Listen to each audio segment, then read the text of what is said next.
Have you ever felt this way? You hand a task to an AI and you end up more exhausted. You stare at the screen, watching it output, spot errors, correct them, and wait for it to rewrite. It's like managing an intern who constantly needs you to clean up their mess. Most people think this is the limit of AI, but if you're still treating AI like a typewriter that needs constant supervision, you're going to completely lose control of your valuable time in the future.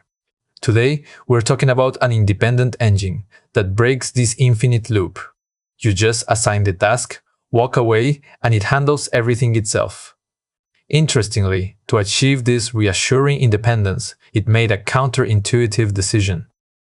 On April 16, 2026, Anthropic released Claude Opus 4.7. Interestingly, they explicitly stated that its general capabilities lag behind the Mythos preview model. So why are early testers saying it's more efficient? The key lies in one word: reliability. We've all been there. You ask an AI to write a slightly complex system and it starts out great. But when it hits a bug, it runs around like a headless chicken caught in an endless loop. The biggest change Opus 4.7 brings is loop resistance. It knows when to stop. Next, let's dive into where its core capabilities have actually improved. First up is the area it excels at most: advanced software engineering. What is long horizon autonomy? Simply put, it means staying sharp during hours-long tasks. Before it writes any code, it makes a plan and can spot flaws right in that planning phase. After coding, it verifies the work itself without you having to watch its every move. The numbers speak for themselves. In a coding benchmark involving 93 tasks, its resolution rate jumped by 13%. It hit a 70% pass rate on Cursor Bench, and even crazier, in real-world production benchmarks, it resolved exactly 3 times the number of tasks compared to version 4.6. Let me give you a specific example. In testing, Opus 4.7 built a complete Rust-based text-to-speech engine entirely from scratch. We're not talking about just writing a few functions. This was a complete system, including the neural network model and SIMD kernels, done autonomously from start to finish. This was unimaginable before. In other words, its thinking process has become a closed loop. It plans and self-corrects first, then executes, and finally self-verifies. This closed loop makes it a true engineer, not just an advanced autocomplete tool. Now that we've talked about its logical brain, let's look at its eyes. This upgrade in visual capabilities is nothing short of revolutionary. Older models always saw complex charts as a blurry mess. Opus 4.7's visual resolution has skyrocketed to 3.75 megapixels, supporting up to 2576 pixels on its longest edge. What does that mean? It's like giving a microscope to someone who is nearsighted. The point is, it can now decipher extremely dense chemical structures, conduct pixel-perfect UI design reviews, and even allow a computer agent to clearly see the tiniest buttons on a screen. It can finally see the digital world clearly.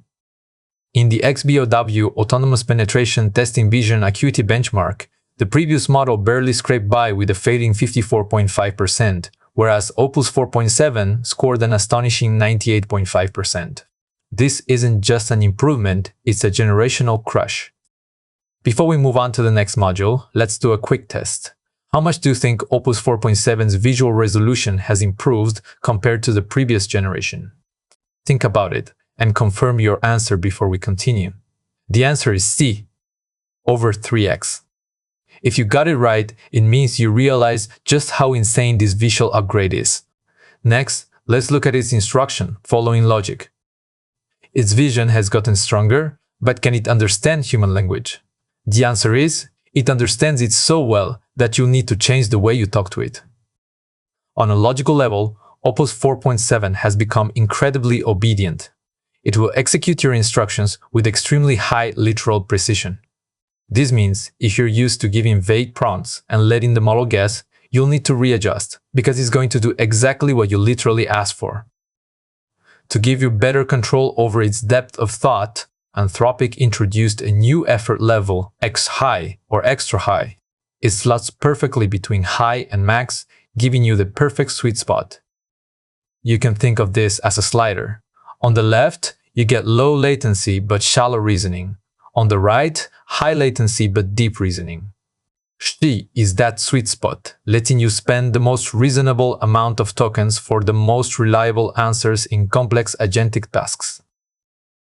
This deep reasoning capability isn't just for writing code. When applied to highly specialized knowledge domains, the performance is equally stunning.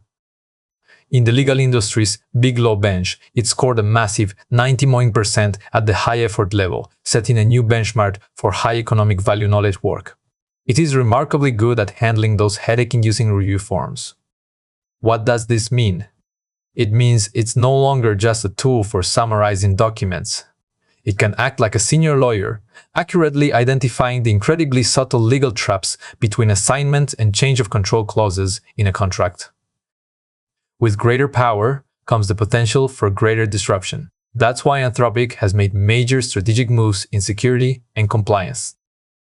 They launched Project Glasswing, specifically designed to study the cybersecurity risks of AI. Opus 4.7 can automatically block high-risk requests, while also allowing genuine security experts to conduct legal red teaming through the cyber verification program. Let's do another quick check. What exactly is the Project Glasswing we just mentioned? Pick the answer you think is right, lock it in, and then let's move on. The answer is B.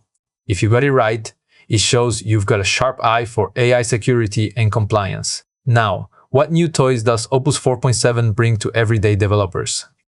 With this update, two incredibly practical killer features have been released for API developers and Claude Code users.